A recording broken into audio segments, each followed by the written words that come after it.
இந்த ஜகத் எந்த காரணத்தினால் எப்பொழுதும் உண்மையாக தோன்றுகிறது? ஏன் எனக்கு வந்து இது எப்பொழுதும் ரியாலிட்டி மாதிரியே எக்ஸ்பீரியன்ஸ் இருக்கு? Why it is not mirroring? அதாவது எனக்கு இது ஏன் மாயேன்னு எனக்கு தெரிய மாட்டேங்குது. இது நிஜமா தானே எனக்கு அனுபவத்துல இருக்குது. எதனால அப்படி இருக்குது? அருமையான ஒரு கேள்வி. என்ன சொல்றாருன்னு பார்ப்போம். புத்திமான்களும் மற்றவரும் இதனை சத்தியமாக தீர்மானம் செய்திருப்பதற்கான காரணம் என்ன? இது ஒரு நல்ல விஷயம். புத்திமான்கள்னா நிறைய மாஸ்டர்ஸ், நிறைய ஸ்காலர்ஸ், நிறைய ரிஷிமார்களும் இந்த உலகத்தை நிஜம்னு சொல்லிட்டு போயிருக்காங்களே. நிறைய பிலாசபிஸ் படிச்சிருக்கவங்கள அவங்க எல்லாம் வெவ்வேறு விதமா சொல்லியிருக்காங்கல்ல. இத நிஜம்னு சொல்லி நிறைய எக்ஸ்பிளைன் பண்ணியிருக்காங்கல்ல. அப்படி அவங்க அதை சொல்லிட்டு போனதுக்கான காரணம் என்ன? இல்ல அவங்க அப்படி பார்த்ததுக்கான நோக்கம் என்ன? தாங்கள் சொன்னதை கேட்ட பிறகும் எனக்கு இந்த உண்மை தோன்றாது ஏன்? நீங்க இவ்வளவு தூரம் உபதேசம் பண்ணியும், வார வாரம் நீங்க இந்த மாதிரி சத்சங்கம் எடுத்தும், இல்ல நேர்ல வந்து பல தடவை எங்களுக்கு சொல்லியும் எங்களுக்கு ஏன் இதை தோன்ற மாட்டேங்குது? எனக்கு ஏன் நான் அனுபவம் ஆக மாட்டேன்து? ஏன் இந்த புத்தியில நடக்க மாட்டேங்குதுன்னு உங்களுக்குள்ள ஒரு கேள்வி கேட்பீங்கல்ல. அந்த கேள்விக்கு பதில் இங்க வந்துருச்சு. இதுக்கு மேல அந்த கேள்வி எனக்கு கேட்கவே கூடாது. ஆனா அதுக்கான பதில் இங்க கொடுத்துறாரு. என்ன சொல்றாருன்னு பார்ப்போம். எனக்கு இந்த உண்மை தோன்றாதது ஏன்?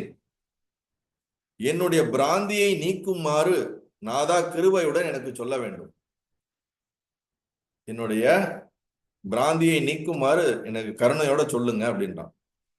பார்கவன் இவ்விதம் கேட்ட பொழுது மகாத்மாவான தத்தாத்திரியர் ஜகத்தின் சத்தியமாக கருதும் பிராந்தியை காரணம் என்ன என்று சொல்ல ஆரம்பிக்கின்றார். ராமா, பரசுராமா, ஜகத்தின் பிராந்திக்கு அனாதிமான மூல காரணத்தை கேள். இந்த ஜகத்து உண்மையா அலைவா உனக்கு எக்ஸ்பீரியன்ஸ் ஆகிறதுக்கான ரூட் காஸ் என்ன சொல்றேன் கேள். ஒரு வஸ்துவை அவிதை பூர்வமாக வேறு ஒரு வஸ்துவாக திட பாவனை செய்வதே பிராந்தியின் காரணம். ஒரு வஸ்துவை அவித்யை பூர்வமாக வேறொரு வஸ்துவாக திட பாவனை, ஒரு ஆப்ஜெக்ட் ஒரு மெட்டீரியல் இருக்கு, அந்த மெட்டீரியலை அது இருக்கிற மாதிரி பார்க்காம வேறு ஒன்றாக, அவித்யான இக்னரன்ஸ், அறியாமையில அது வேறு ஒன்றாக நம்ம அதை பார்க்கிறோம். தொடர்ந்து அதை இமேஜின் பண்றது, தொடர்ந்து அது ரியாலிட்டின்னு ஒரு உருவம், அதுக்கு பொய்யான ஒன்றுக்கு உண்மை என்று நாம நினைத்து மீண்டும் மீண்டும் அதுக்கு சக்தி கொடுத்து கொண்டே இருந்தோம் என்றால் பொய் உண்மையாக மாறிவிடும். உண்மையில அது உண்மையாக மாறாது. உண்மையாக மாறியது போல ஒரு உணர்வு நமக்கு கொடுத்து விடும். அதான் சொல்லுவாங்க, பொய்யை திருப்பி திருப்பி சொன்னா உண்மையாயிடும்பாங்க. ஆக்சுவலி அப்சல்யூட்டா உண்மையா மாறாது. ஆனா உண்மை போன்ற ஒரு தன்மையை நமக்கு கொடுத்துரும். கோர்ட்ல எல்லாம் அதானே நடக்குது. அவன் தப்பே பண்ணாலும் அவன் நல்லவன் நல்லவன் நல்லவன் சொன்னா ஜட்ஜே கன்ஃபியூஸ் ஆயிடுறாங்க. நல்லவனா நிஜமாலுமே அவன் இது பண்ணானா? நம்ம சுத்தி இருக்கவங்களே பல பேர் பல தவறு பண்ணிட்டு அதை வந்து நிரூபிப்பாங்க, நான் நல்லவன் நல்லவன். அவங்க சொல்றதெல்லாம் பார்த்தோம்னா நமக்கு இவங்க நல்லவங்க தான் போல இருக்கு, நம்ம நம்பிடுவோம். அப்புறம் லேட்டரா நமக்கு தெரியும், அடப்பாவி இப்படி என்ன ஏமாத்திட்டியே.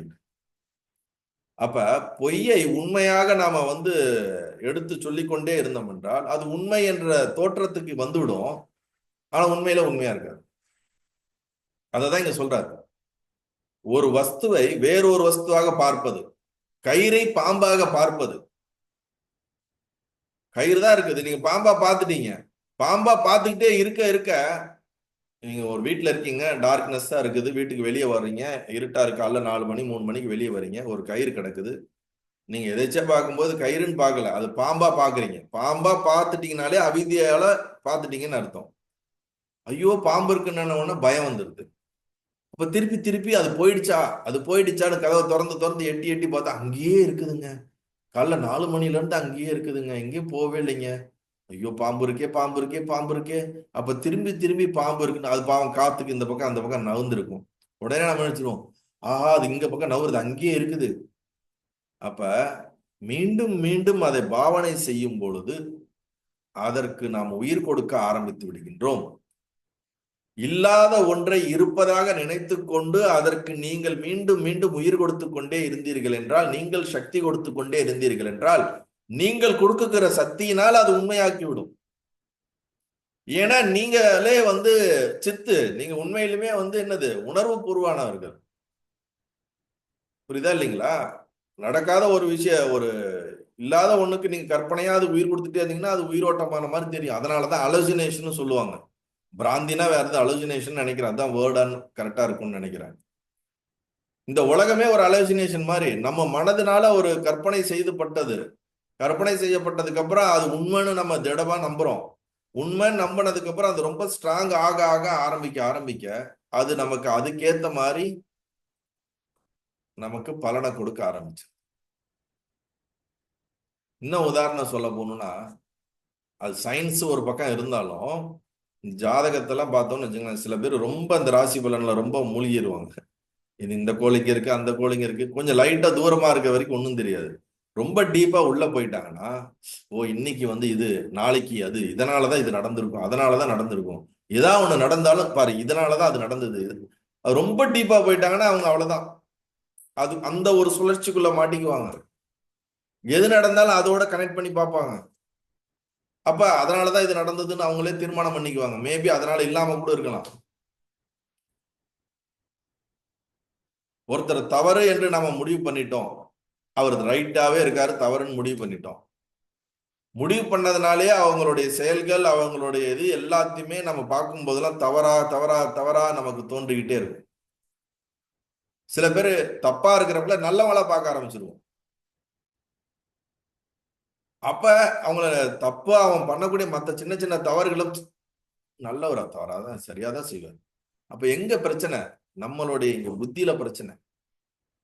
ஒரு வஸ்துவை நம்மளுடைய இக்னரன்ஸ்னால, அவித்யானால வேறொரு வஸ்துவாக தொடர்ந்து திடமாக அதை பாவனை செய்வது, அதை நம்புவது, அது அதுவாக நம்ம அதை பாவனை செய்வதனால் நமக்கு அது உண்மை பூர்வமாக மாறிவிடுகிறது. இந்த உலகம் உண்மையிலே இல்ல, மனதினாலும் தோன்றப்படுகின்ற காட்சி. ஆனா சூட்சமமா இப்ப நமக்கு ரொம்ப சாலிடா வெளியே வந்த மாதிரி தெரியுது. ஏன்னா இது பல ஜென்மமா நம்ம பிறப்பெடுத்து நம்ம இது நெஜம் நெஜம் நெஜம் நெஜம் நெஜம் நெஜம் நம்ம புத்தியில வாழ்ந்து வாழ்ந்து வாழ்ந்து இவ்வளவு தூரம் வந்துட்டோம். அதனால டக்குன்னு இது பொய்ன்னு சொன்னாலோ இது உண்மை இல்லைன்னு சொன்னாலோ நம்மளால அதை ஏற்றுக்கவோ கிரகிக்கவோ ரொம்ப சிரமமா இருக்கு. ஏன்னா ரொம்ப காலமா நான் இதை வந்து பூஜிச்சுட்டேனே, ரொம்ப காலமா இதை நான் உண்மை நினைச்சு வாழ்ந்துட்டேனே, டக்குன்னு இது இல்லைன்னா எப்படி அதை என்னால ஏத்துக்க முடியலையே. நீங்க சொல்றதெல்லாம் கரெக்ட், காணல் நீர் போல இருக்குதுங்கிறது கரெக்ட், ஆனா அது எப்படி என்னால விட முடியலையே. பை பிராக்டிஸ் ஆயிடுச்சு இல்ல. இந்த நம்மளுடைய அறிவு வந்து ரொம்ப ஜென்மங்களாக அது சத்தியம் சத்தியம் பிராக்டிஸ் ஆனதுனால அது சத்தியபூர்வமா பாக்குதே தவிர அது மித்தியாவா பாக்குறது இல்லை. அதுக்குத்தான் ரொம்ப காலமா நம்ம உபாசனை பண்ணி நம்ம இந்த மாதிரி ஞானத்திலே நிதித்தியாசனம் பண்ணணும்னு சொல்றது காரணம் இதுதான். ஏன்னா பழகிய மனம் அஞ்ஞானத்திலே பழகிருச்சு இந்த அந்த கரணமாகிய மனம். புரியுதுங்களா? அதனால ஞானத்தை டக்குன்னு சொன்னா கூட எடுத்துக்க முடியாது. நல்லது, ரொம்ப சந்தோஷம்.